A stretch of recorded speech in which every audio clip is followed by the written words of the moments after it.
2003, roughly 2 months after US forces invade Iraq, BBC News releases an article that is so strange it seems to go against the very nature of our reality. Now, in order to understand the true significance of this article, we need to take a journey back in time, all the way back to approximately 2,500 years before the birth of Christ, and to a place that we now know as modern-day Iraq.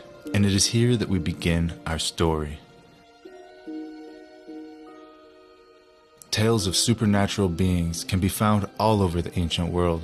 The Bible, the Book of Enoch, and the Book of Giants, as well as other ancient Jewish texts, all speak of an event where fallen angels descended to earth and fooled mankind with their knowledge of science, war, and beauty. It is also recorded that these fallen angels, or Watchers as they are called in the ancient text, manipulated the genetics, the DNA of mankind, creating an actual race of giants, as well as other hideous monsters using animal DNA. Descriptions of these disgusting beasts can be found in the Book of Giants, which, by the way, was part of the Dead Sea Scrolls collection. Parallel to that, other ancient texts speak of the same exact event, except it's from the fallen angels, or the Watchers' perspective. In ancient Babylon and Mesopotamia, for example, the Watchers were seen as a good thing.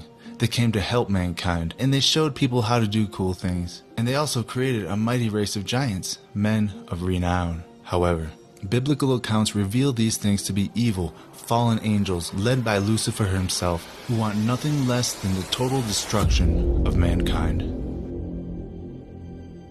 Quote, according to Mesopotamian myth, there were 7 Apkallu before the flood and 4 afterward. The word Apkallu comes from the Sumerian Ab, meaning water, Gal, meaning big, and Lu, meaning man. They were considered only partly evil, occasionally dangerous, and capable of malicious witchcraft. They were chimeric in appearance, usually depicted as humanoid with wings, or sometimes as hybrid birdman or bizarre fishman creatures. The antediluvian Apkallu were divine, just like the Watchers. According to one story from the Babylonian period, the Epic of Era was the god of pestilence and plague. Marduk banished the Apkallu to the Abzu as a punishment for provoking him to send the flood. Supernatural beings linked to a global flood who are afterward banished to the abyss? Sound familiar? Interestingly, the 4 Apkallu who appeared after the flood were only partly divine and could mate with humans. Again, like the Watchers, the last of the post-flood Apkallu, Lunana, who was 2/3 Apkallu, matches the status of Gilgamesh, who was described as being 2/3 divine and 1/3 human. On the